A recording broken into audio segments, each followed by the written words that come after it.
ipapakilala at yung the way nung dinala yung costume nyo, yung character ninyo. Yan sa costume ninyo. So mga parents, siguro mag-base na ako sa palakpak nyo.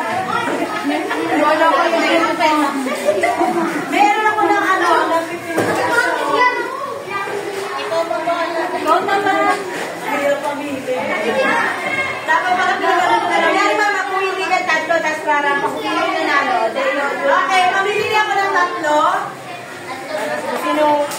So, according din sa criteria kasi dapat ay yung cosplay na costume nila ay tawag dito ang buong character. Buong character. No?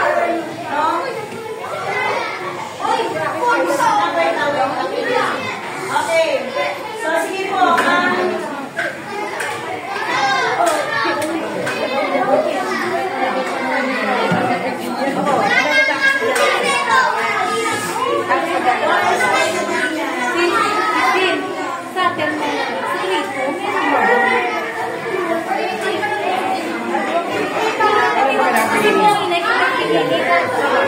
Ay, siya na lang? Kapalaban? So, bali nakapili po ako ng